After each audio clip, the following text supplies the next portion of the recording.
नमस्कार, स्वागत है आप सभी का फॉर्मूला गुरु में। मैं हूं विपुल सिंह।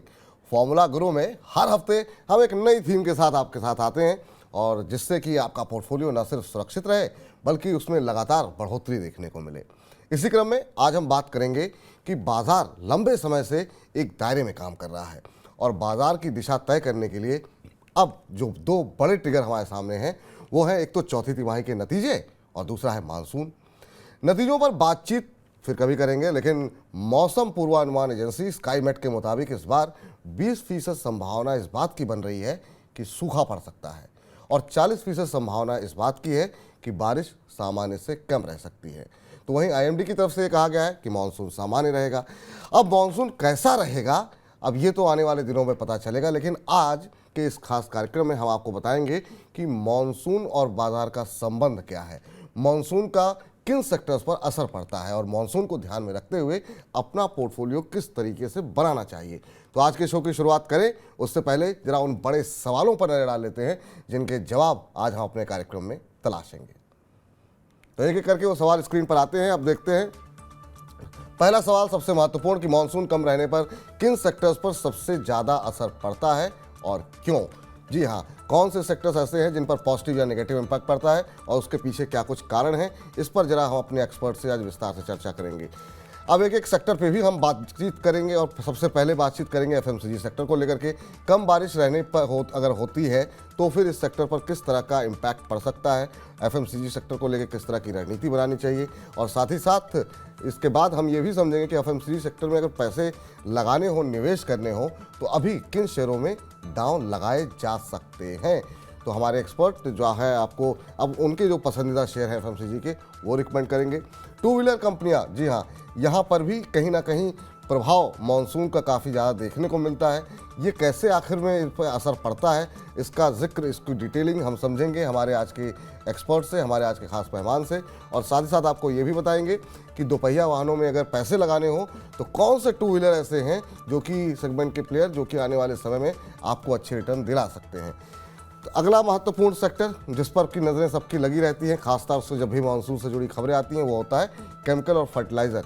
यहाँ पर किस तरीके का कनेक्शन है इनका मानसून के साथ, और मानसून कम होने पर इनको क्या फ़ायदा होता है या नुकसान होता है, या नुकसान होता है तो कितना हो सकता है, ये हम अपने एक्सपर्ट से समझेंगे। और साथ ही साथ ये भी जानेंगे कि केमिकल और फर्टिलाइज़र कंपनियों में अगर निवेश करना हो तो आखिर में वो कौन सी कंपनियाँ हैं जहाँ पर अभी दांव लगाने का सही वक्त आ चुका है।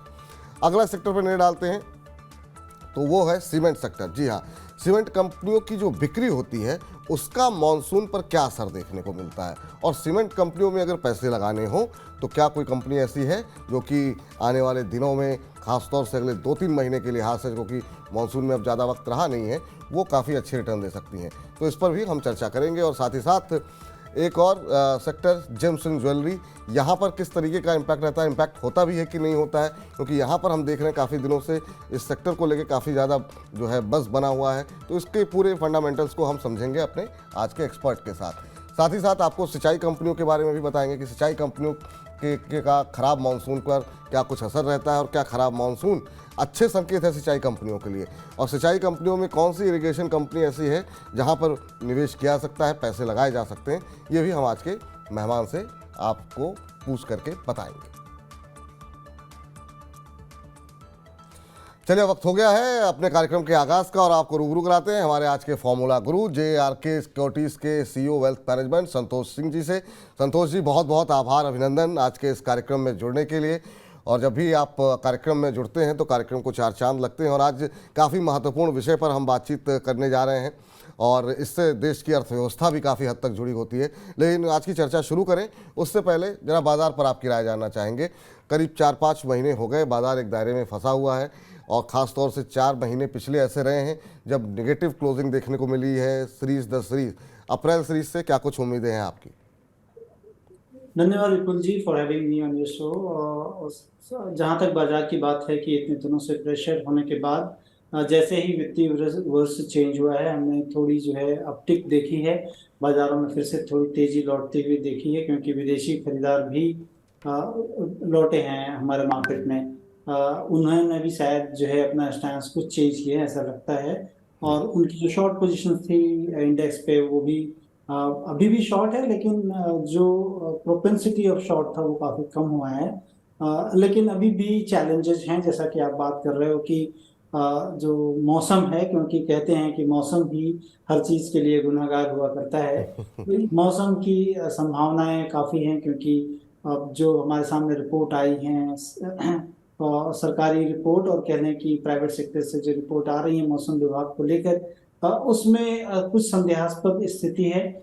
जिससे कि चूंकि हमारी इकोनॉमी अभी भी काफी ज्यादा रूरल एरियाज में है, और वहाँ से हमारे इकोनॉमी का एक बड़ा तबका जो है वहाँ रहता भी है, तो वो सब इफेक्ट होगा। और चैलेंजेस हमारे क्वार्टर फोर के जो रिजल्ट्स आएंगे वहां पर भी देखने को मिल सकते हैं, क्योंकि पिछला जो क्वार्टर गया है वो कहीं ना कहीं से जो है मुझे लगता है कि थोड़ा वीकर होगा। लेकिन आने वाले दिनों में इन चीजों की संभावनाएं थोड़ी कम होंगी, क्योंकि अगर आरबीआई की पॉलिसी भी देखें हम, तो वहां पर उन्होंने एक पॉज लिया है, एक जो है अलग तरह से स्टैंड लिया है, जो कि सारे कह लें कि सेंट्रल बैंकर्स दुनिया के जिस तरह से स्टैंड ले रहे थे उन्होंने थोड़ा सा अलग लिया है।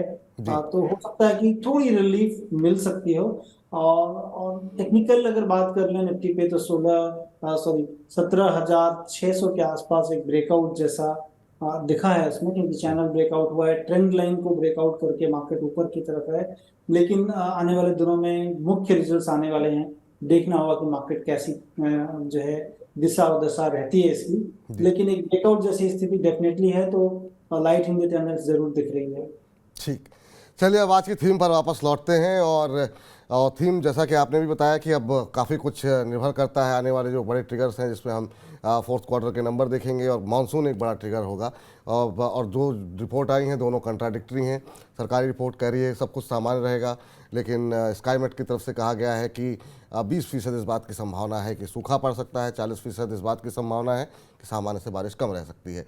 लेकिन इन सब का उलझनों को सुलझाने के लिए अब एक एक करके सवाल रखते हैं। पहला महत्वपूर्ण सवाल ये कि मानसून कम अगर रहता है सर, तो फिर अगर हम ये मान के चलेंगे अगर कम रहता है मानसून, तो कौन से ऐसे सेक्टर्स हैं जिन पर आपको लगता है सबसे ज़्यादा असर पड़ता है, और क्या कुछ इसके रीजंस हैं, वो अगर हम आपसे समझना चाहेंगे। देखिए, मानसून अगर कम होता है तो इसका मतलब हुआ कि हमारी जो बुआई का जो सीजन है वो हम कम होगा, और फसल भी आवक भी कम रहेगी, जिसे कि हम क्रॉप यील्ड कहते हैं, वो कम होगी। और अगर वो कम होती है तो डेफिनेटली रूरल इनकम कम होगी, लोगों जो गांव में आबादी रहती है उनकी इनकम कम होगी, और उनकी इनकम अगर कम होती है वो खर्च कम करेंगे, और खर्च अगर कम करेंगे तो सबसे पहला जो खर्च कम करेंगे वो होता है खाने पीने पहनने की चीजें, जिसमें कि एफएमसीजी आता है। तो पहला सेक्टर जो सबसे फोर फ्रंट पे हिट होता है वो एफएमसीजी है। उसके बाद हम देखें कि थोड़ी सी डिस्क्रिशनरी की तरफ चलें, कि लोग रूरल एरियाज में जो उनके आवागमन का साधन है वो टू व्हीलर्स काफी ज्यादा यूज करते हैं, तो टू व्हीलर्स हिट होगा। उसके बाद हम ट्रैक्टर देखते हैं कि ट्रैक्टर की बिक्री पर असर पड़ सकता है। फिर बैंकों को देखते हैं कि अगर जो है आमदनी कम होगी तो फार्म लोन में डिफॉल्ट होने के चांसेस बढ़ सकते हैं, तो बैंकों को एक नेगेटिव इम्पैक्ट पड़ सकता है। और दूसरी तरफ जो है पंपिंग सेट्स हैं उनके लिए थोड़ा पॉजिटिव होगा, क्योंकि अगर कुदरत की तरफ से बारिश नहीं की गई तो लोग जो है पृथ्वी के अंदर से उसको कहने की एक्सट्रैक्ट करेंगे, पानी निकालेंगे, तो उन लोगों के लिए थोड़ी पॉजिटिव हो जाती है पंप जी। कंपनियों के लिए। तो ये ब्रॉडली है कि मार्केट में अगर हमारी पूरी इकोनॉमी में, हमारे पूरे देश में अगर पानी कम पड़ता है इस जो है इस साल, तो ये सारी चीजें बैडली इम्पैक्ट होंगी। हम्म। अब एक एक सेक्टर को थोड़ा खोलने की कोशिश करते हैं सर, थोड़ा और डिटेल में आपसे समझना चाहेंगे। और सबसे पहले चूंकि जिक्र आपने एफएमसीजी का किया, तो एफएमसीजी सेक्टर में ही जानना चाहेंगे कि इस पर किस तरीके का इम्पैक्ट यहाँ पर देखने को मिलता है, और कितना महत्वपूर्ण इस सेक्टर के लिए मानसून जो है वो कितनी बड़ी भूमिका निभाता है। देखिए, कहते हैं कि रूरल जो है जगह पे जितनी आबादी बसती है, भारत की एक साइजेबल जो है वो पॉपुलेशन वहाँ रहती है, और कंजम्पशन अगर इफेक्ट होता है तो एफएमसीजी जो है वो काफी बुरी तरह से इफेक्ट होने की संभावनाएं रहती हैं, कि लोग जो है थोड़ा सा खर्च अपना कम कर देंगे, हाथों को बांध लेंगे, खर्चों पे थोड़ी लगाम लगाएंगे, क्योंकि कमाई नहीं हुई है इस सीजन अगर। तो ये सारी चीजें हम कवायद कर रहे हैं कि अगर ऐसी सिचुएशन होती है तो क्या होगा। तो सबसे पहले उसमें एफएमसीजी ही हिट होता है, क्योंकि क्रॉप जो है वो कम होगी, अगर फसल कम होगी तो हमें कम मिलेगा, दाम कम मिलेंगे एक्चुअली। और मतलब पर्कुलेशन ऑफ मनी कह लें कि फार्मर्स के हाथ में कम होगा।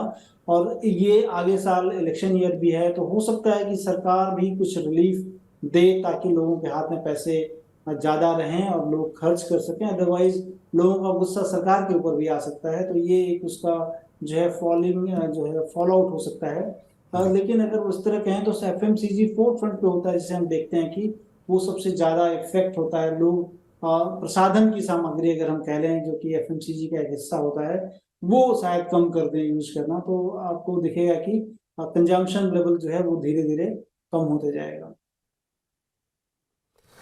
इस बीच सर, चूंकि एफएमसीजी सेक्टर पे हमने बातचीत की, लेकिन अगर मान लीजिए सामान्य स्थिति रहती है, मानसून जैसा है एक्सपेक्टेड लाइन पे रहता है, या फिर मानसून में हल्की कमी रहती है, तो फिर आपको लगता है कि एफएमसीजी सेक्टर, जो कि हम देख रहे हैं बहुत सारी कंपनियों ने जो है बाजार के दबाव में भी काफ़ी अच्छा परफॉर्म किया है, आपके पसंदीदा एफएमसीजी सेक्टर में कौन कौन सी कंपनीज हैं जहां पे आपको लगता है कि मानसून की स्थिति भले ही अगर ख़राब भी रहती है तो भी जो है हो सकता है शॉर्ट टर्म इम्पैक्ट रहे, लेकिन इन शेयरों पे आप वो शेयर ऐसे कौन से हैं जो कि आपको लगता है कि पोर्टफोलियो में होने चाहिए? देखिए, सबसे पहले आप ये देखिए या इवैल्यूएशन करने का हम प्रयास करें कि ड्रॉट लाइक सिचुएशन ना हो, सूखे की स्थिति ना हो, क्योंकि वो स्थिति काफी खराब हो सकती है और इकोनॉमी बैडली इम्पैक्टेड होती है। तो वो ना हो अगर, तो उस केस में हम बात कर रहे हैं कि अगर वो नहीं होती है और थोड़ा बहुत जो लॉन्ग टर्म एवरेज जो है उससे थोड़ा बहुत जो बारिश जो है ऊपर नीचे होती है, तो उसमें बहुत ज्यादा इम्पैक्ट नहीं पड़ता है। और अगर वैसी सिचुएशन है तो मुझे लगता है कि हिंदुस्तान यूनिलीवर एक कंपनी होगी जहां पर कि जो कि अच्छी कंपनी है। हर चीज जो है, हर तरह के साधन से लेकर कहने की रोजमर्रा की बहुत सारी चीजों को बनाती है, वो कंपनी काफी अच्छी लगती है। रिटर्न रेशियोज काफी अच्छे हैं कंपनी के। और दूसरी इमामी लिमिटेड बोल के कंपनी है जो कि एफएमसीजी में ही है। ये दो कंपनियां मुझे पसंद हैं कि अगर एल नीनो इफेक्ट अगर फेड अवे हो जाता है और बारिश जो है थोड़ा बहुत, लेट्स से कि जैसा उन्होंने बताया कि 5% either side of the long term averages अगर होता है, तो ये दो कंपनियां मुझे लगता है कि अच्छा कर सकती हैं। तो अगर सूखे की स्थिति नहीं आती है तो ये दो कंपनियां आपके पोर्टफोलियो में होनी चाहिए, जहां पर कि हम देख रहे हैं कि अच्छे फंडामेंटल्स भी हैं और ये आपको अच्छे रिटर्न भी मिलेंगे। तो एचयूएल और इमामी लिमिटेड एफएमसीजी में अगर दांव लगाना है तो यहाँ पर आप लगा सकते हैं। अब बात करते हैं टू व्हीलर सेक्टर की। टू व्हीलर सेक्टर सर काफ़ी महत्वपूर्ण सेक्टर है। अभी हाल फिलहाल के जो नंबर्स हमने देखे हैं वो काफ़ी इंकरेजिंग दिखाई दे रहे हैं, लेकिन मानसून को लेकर जो कंसर्न है, ये सेक्टर किस तरीके से मानसून की बारिश से प्रभावित होता है, और यहाँ पर क्या कुछ संभावनाएं भविष्य को लेकर के दिखाई दे रही हैं आपको? क्योंकि अभी तो हम देख रहे हैं कि जो बिक्री के आंकड़े हैं वो उत्साहजनक हैं। देखिए, अगर विपुल जी रूरल इंडिया को अगर देखेंगे तो काफी ज्यादा स्प्रेड हो रखा है, क्योंकि वो चीजें बहुत दूर दूर तक होती हैं। और लाइफ को आसान बनाने के लिए मुझे लगता है कि वहां पर सबसे ज्यादा जो है टू व्हीलर्स लोग यूज करते हैं, ताकि एक जगह से दूसरी जगह ट्रांसपोर्ट किया जा सके, जाया जा सके। और अगर मानसून खराब होता है तो ये बैडली इम्पैक्टेड, यहाँ पर सेकेंड लाइन ऑफ जो बैड इम्पैक्ट हो सकता है वो ये कंपनियां होती हैं। तो अगर कहने की सीजन अच्छा रहे और सामान्य रहता है, तो टू व्हीलर्स के लिए एक अच्छा हो सकता है, क्योंकि रूरल से ही सबसे ज्यादा हम देखते हैं कि जो है कंट्रीब्यूशंस जो है इसमें आते हैं, क्योंकि लोगों को वहां पर इसकी ज्यादा जरूरत है। और वहां पर सेफ भी है चलाना, क्योंकि अगर आप शहरों में देखें तो टू व्हीलर उतना ज्यादा सेफ नहीं होता है। और इनकी जो है रेवेन्यू कंट्रीब्यूशंस भी काफी ज्यादा रूरल एरिया से होते हैं। तो मुझे लगता है कि रूरल एरिया में ये जो टू व्हीलर्स का बिजनेस है लार्जली डिपेंडेंस है कि वहां के लोगों की इनकम कैसी है। अगर इनकम में कहीं वांदा पड़ता है तो दिक्कत हो सकती है, अदरवाइज नॉर्मल रहने से मुझे लगता है कि चूंकि ऑटो के बिक्री के आंकड़े पूरे साल अगर देखें तो फाडा की जो रिपोर्ट आई थी, उसमें देखा हमने कि काफी अच्छा 20% ओवरऑल ऑल वर्टिकल्स में हमने गेन पूरे फाइनेंशियल वित्तीय वर्ष में देखा है। तो उस तरह से नंबर्स काफी धीरे धीरे सुधर रहे हैं। और अगर मानसून नॉर्मल रहता है तो उस स्थिति में मुझे लगता है कि टू व्हीलर्स अच्छे करना चाहेंगे। जी। अब चूंकि टू व्हीलर पे इतनी बारी बातचीत हो गई है, तो ज़रा अब हम ये भी जान लेते हैं कि अगर इस सेगमेंट से, इस सेक्टर से चुननी हो कंपनी, तो वो कौन सी कंपनियां होंगी जहां पर जो है आपको लगता है कि पोर्टफोलियो में रखनी चाहिए, और क्यों? हाँ, देखिए, मुझे दो कंपनियां काफी अच्छी लगती हैं, टीवीएस मोटर और आइचर मोटर जो बुलेट बनाती है। जी। देखिए, दो दो चीजें हैं कि इन कंपनी ने काफी अच्छा इनोवेशन किया है और अपने मार्केट शेयर को गेन किया है पिछले जो है वित्तीय वर्ष में। और innovation is the one reason की जो कि काफी अपने प्रोडक्ट में इनोवेशन लाते हैं और इनकी बिक्री भी काफी अच्छी बढ़ी है। इनके नेट प्रॉफिट्स की बात कर लें तो साल दर साल बढ़ा है और रिटर्न रेशियोज अच्छे हैं काफ़ी। तो ये इन्वेस्टेबल स्टॉक मुझे लगता है कि इस सेगमेंट में ये दो कंपनियां काफ़ी अच्छा कर सकती हैं और काफ़ी अच्छे स्कोप है यहाँ पर। तो नॉर्मल मानसून की स्थिति में ये दो कंपनियों पर जो है मुझे लगता है कि निवेश के लिए सोचा जा सकता है। तो एफएमसीजी में हमने देखा कि एचयूएल और इमामी लिमिटेड पसंद आ रहे थे। यहाँ पर जो दो कंपनियां हैं वो हैं टीवीएस मोटर और आयशर मोटर्स। यहाँ पर जो है ये आपके पोर्टफोलियो में टू व्हीलर सेगमेंट में अगर आपको निवेश करना हो तो यहाँ आप कर सकते हैं। अभी आप टीवीएस के चार्ट भी देख रहे थे, किस तरीके से हम देखे हैं कि वो लगातार ऊंचाइयाँ छू रहा है। तो काफ़ी कुछ इंकरेजिंग स्टोरीज यहाँ पर निकल के आ रही हैं और इसी वजह से संतोष जी ने इन कंपनियों को चुना भी है। आगे भी ये मोमेंटम बनता हुआ दिखाई दे सकता है। अब जगह अगले सेक्टर पर बात कर लेते हैं, वो है केमिकल और फर्टिलाइज़र। केमिकल और फर्टिलाइज़र हम अक्सर देखते हैं कि जब ये जुलाई अगस्त सितंबर का महीना होता है और मानसून सामान्य रहता है तो एक तेज़ी यहाँ पर देखने को मिलती है। एक बजट के आसपास एक साइक्लिकल यहाँ पे तेज़ी हमेशा देखने को, एक बजट के आसपास हम देखते हैं कि यहाँ पर एक मोमेंटम बनता है। एक हम देखते हैं मानसून के इर्द गिर्द जो है काफ़ी ज़्यादा मोमेंटम बनना शुरू हो जाता है। आप कैसे देख रहे हैं ओवरऑल इस सेक्टर को और इसका मानसून से किस तरीके से संबंध देख रहे हैं सर? देखिए एग्रोकेमिकल स्पेस जो है वो चूंकि मानसून के साथ ही जुड़ा हुआ है और सारी चीज़ें जो है मानसून से जुड़ी हुई हैं एग्रोकेमिकल स्पेस में। और एग्रोकेमिकल की बहुत सारी कंपनियां हैं जो कि इससे इम्पैक्टेड होंगी अगर जो है मानसून खराब आता है, उस स्थिति में नेगेटिवली इम्पैक्ट होता है। तो चूंकि कह लें कि यील्ड बढ़ाने में या फिर क्रॉप के प्रोटेक्शन में वो सारे केमिकल लगते हैं। और कह लें कि सॉइल का जो हेल्थ है उसको ठीक रखने के लिए उस केमिकल को दिया जाता है एनपीके, जिसे हम कहते हैं कि नाइट्रोजन पोटेशियम जो है ये सारी चीज़ें लगती हैं। तो कितनी मात्रा में देनी चाहिए वो सारी चीज़ की टेस्ट होती है रूरल एरियाज में और बताया जाता है कि कौन सी मिट्टी का उसका स्वास्थ्य कैसा है। तो और अगर नॉर्मल मानसून नहीं होता है तो लोगों की बुआई कम होगी और बुआई कम होगी तो केमिकल की भी खपत कम होगी। तो उस केस में बैडली इम्पैक्टेड हो सकते हैं। लेकिन अगर मानसून अच्छा रहा तो मुझे लगता है कि इस क्षेत्र में जो है वो काफी ज्यादा जो है अपॉर्चुनिटी हो सकती है। लेकिन पिछले साल बता दें विपुल जी की ये सेक्टर थोड़ा सा पिटा था क्योंकि इनपुट मटेरियल जो कॉस्ट थे काफी बढ़ चुके थे विदेशों से, क्योंकि एक युद्ध जैसी स्थिति, युद्ध चल ही रहा था यूक्रेन और रशिया का, उसके कारण कि हमारे पास अगर देखें तो जितने भी इनपुट मटेरियल थे, इनके रॉ मटेरियल्स कह लें सारे सेक्टर्स में, वो काफी दाम बढ़ गए थे। और हमने देखा कि गवर्नमेंट को सबसे भी काफी ज्यादा बढ़ानी पड़ी इन चीजों को लेकर। और काफी बजट का एक बड़ा पोर्शन इस फर्टिलाइजर और यूरिया की सब्सिडी में गया। तो मुझे लग रहा है कि अगर ये चीजें धीरे धीरे फेड अवे हो रही हैं और मानसून अगर अच्छा होता है तो ये सेक्टर इस साल अच्छा कर सकता है।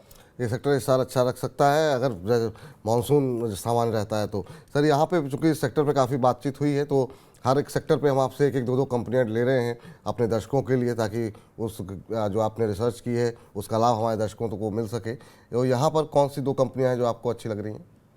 देखिए इसमें दो जो कि बड़ी कंपनियां हैं हमने उनको चुना है। उसमें जो है यूनाइटेड फॉस्फोरस यूपीएल के नाम से है और एक पीआई इंडस्ट्री बोल के कंपनी है। ये दो कंपनियां काफ़ी अच्छी कंपनियां हैं और काफ़ी अच्छा मार्केट शेयर है। तो अगर नॉर्मल मानसून कंडीशन होती है तो मुझे लगता है कि ये दो कंपनियां निवेश के लिए सोचनी चाहिए आप।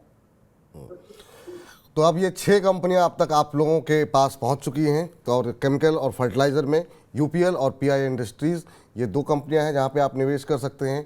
ऑटो में हमने टू व्हीलर सेगमेंट के अंदर हमने देखा कि दो कंपनियां थी, वो थी टीवीएस मोटर्स और आयशर मोटर्स। और इसके अलावा एफएमसीजी में एचयूएल पसंद आ रहा है और इमामी लिमिटेड पसंद आ रहे हैं। अब ये 6 कंपनियां जो है आप अपने पोर्टफोलियो में शामिल कर सकते हैं। आगे बढ़ते हैं और अगले सेक्टर का रुख करते हैं और अगला सेक्टर है सीमेंट सेक्टर। मानसून के इर्द गिर्द सर हम देखते हैं कि थोड़ा सा स्टॉक प्राइसेस में खासतौर से सीमेंट कंपनियों के थोड़ा दबाव देखने को मिलता है। मानसून से सीमेंट का क्या रिश्ता है और यहाँ पर कौन सी जो कंपनियाँ हैं वो आपको अच्छी लग रही हैं? क्या कुछ वहाँ पे फंडामेंटल्स कह रहे हैं, कैसे देख रहे हैं आप?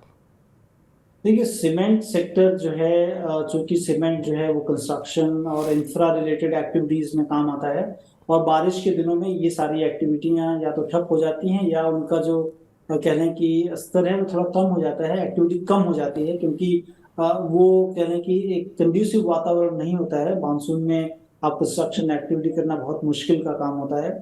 इसलिए हम देखते हैं कि थोड़ा सबड्यूड रहते हैं प्राइसेस, क्योंकि फैक्ट्री से माल उतना नहीं बनता है और डीलरों के पास और फिर उनके ट्रांसपोर्टेशन में भी, क्योंकि इसमें कहने की मॉइस्चर बहुत जल्दी पकड़ता है जिसके कारण की ट्रांसपोर्टेशन में भी दिक्कत होती है और थोड़ा सा भी पानी पड़ने पर सीमेंट पूरा पत्थर जैसा हो जाता है।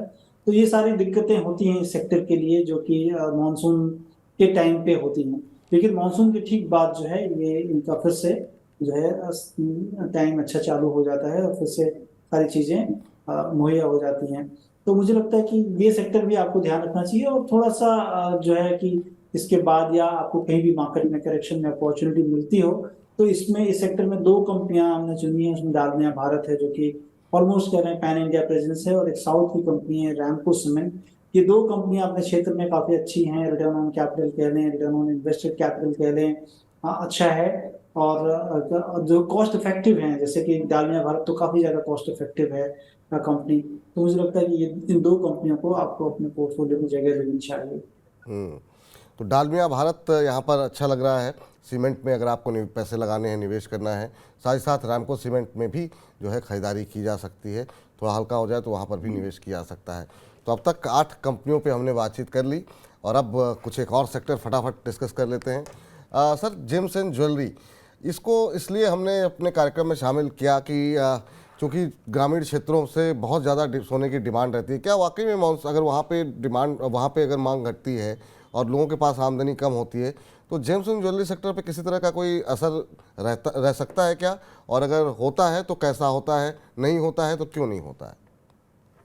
देखिए, जेम्स एंड ज्वेलरी जैसा हम मानते हैं कि डिस्क्रिशनरी है चीजें, एकदम जरूरी नहीं है। लेकिन रूरल सेक्टर की अगर बात कर लें और महिलाओं की अगर बात कर लें, जो कि आधी आबादी महिलाओं की है, और वो भी रूरल में ज्यादा बसती है, और रूरल में अभी भी लोगों को फैसिनेशन टूवर्ड्स, जो वुमेन है उनका फैसिनेशन टूवर्ड्स गोल्ड या ज्वेलरी सेगमेंट में काफी ज्यादा रहता है। और कह लें कि शादियों में या फिर किसी भी मौके पर जो कि परिवार में होता है, वहां पर हम लोग गोल्ड और ज्वेलरी खरीदते हैं, गिफ्ट देते हैं।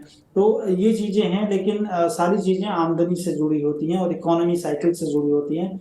और कहने कि ये लास्ट में आता है आदमी। और अगर घर में शादी है तो लोगों, एक मॉनसून खराब गया उसके लिए उतना नहीं सोचते हैं, क्योंकि शादियों के लिए लोगों ने तो बहुत पहले से पैसे जमा कर रहे होते हैं। तो मुझे नहीं लगता कि ये बहुत ज्यादा डायरेक्टली इम्पैक्ट होता है।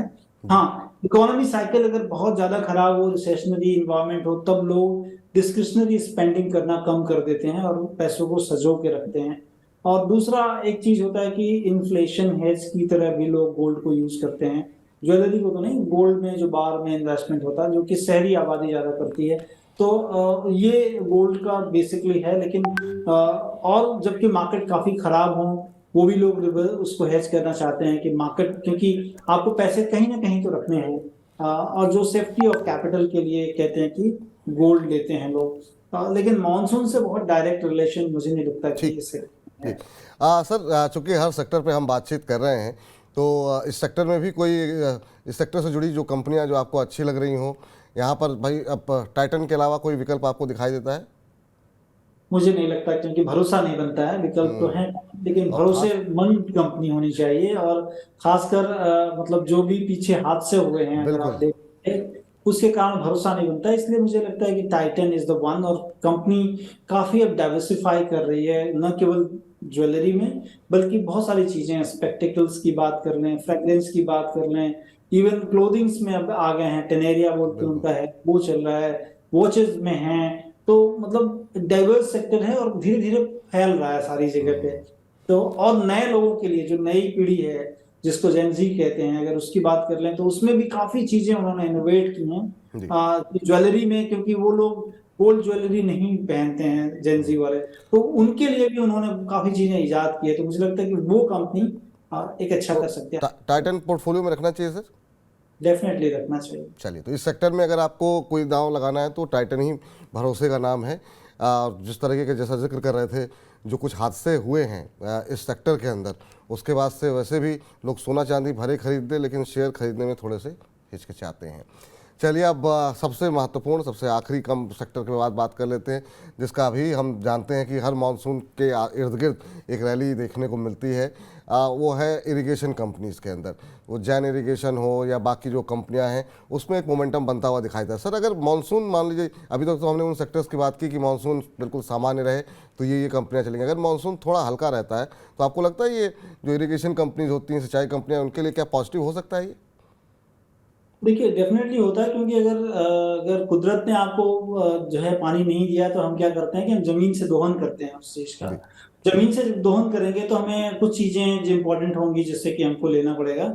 और उसमें मुझे लगता है कि जो पंप वाली कंपनी है, पंपिंग सेट्स जो बनाती हैं, वो ज्यादा इंपॉर्टेंट रहता है। मुझे लग रहा है कि वहां पर देखना चाहिए। बहुत सारी कंपनियां हैं, केएसबी पंप कह लें, किर्लोस्कर ब्रदर्स है, रोटो पंप्स हैं, शक्ति पंप्स हैं। ये तमाम कंपनियां हैं इस क्षेत्र में जहां पर कि इनको लाभ हो सकता है। तो इन कंपनियों को देखना तो चाहिए। इनमें इनमें कुछ चुनेंगे क्या सर, चाहे शक्ति पंप के? अगर हाँ, इसमें देखिए मुझे लग रहा है कि इसमें अगर चुनना है किसी को, तो किर्लोस्कर ब्रदर्स मुझे एक समझ में आता है कि लेना चाहिए, और रोटो पंप से एक वहां पर ध्यान रखना चाहिए। ठीक।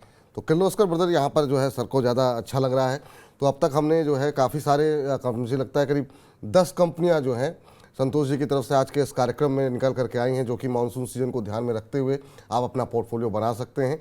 एक बार जरा हम चाहेंगे कि जरा वो तमाम जो कंपनियां हैं जिस पर आज हमने चर्चा की है वो एक स्क्रीन पर लाई जाएं, ताकि जो है हम अपने दर्शकों को बता सकें कि आज की इस चर्चा का लब्बो लुआब निकल के आया क्या है। जी हाँ, मानसून सीजन में इन शेयरों में आप खरीदारी कर सकते हैं, जिसमें एफएमसीजी में एचयूएल और इमामी लिमिटेड है। और टू व्हीलर सेगमेंट में जो पसंद आ रही है वो है टीवीएस मोटर्स, आयशर मोटर्स। इसके अलावा रामको सीमेंट में ही अच्छा लग रहा है, यूपीएल अच्छा लग रहा है, पीआई इंडस्ट्रीज़ और डालमिया भारत भी पसंद आ रहा है संतोष जी को। इसके अलावा किर्लोस्कर ब्रदर आप ले सकते हैं अगर आप इरिगेशन के क्षेत्र में या पंप से जुड़ी कंपनियों में निवेश करना चाहते हैं। ये भी मानसून का फ्लेवर का वो है। इसके अलावा एक सेक्टर जेम्स ज्वेलरी पे जो हम चर्चा कर रहे थे, उसमें टाइटन संतोष जी को पसंद में आ रहा है। लेकिन चलते चलते सर एक चीज़ आपसे पूछना भूल गए, जिसका जिक्र आपने शुरू में ही किया था, और वो है ट्रैक्टर कंपनियों को लेकर के।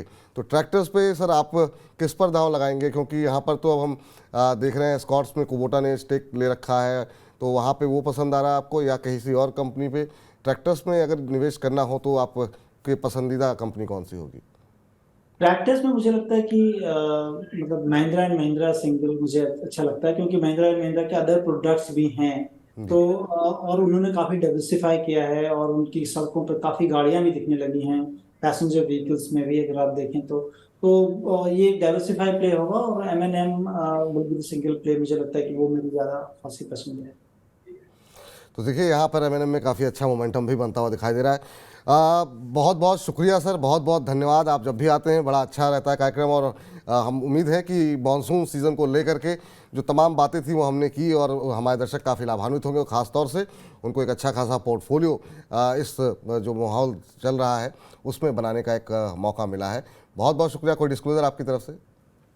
Thank you.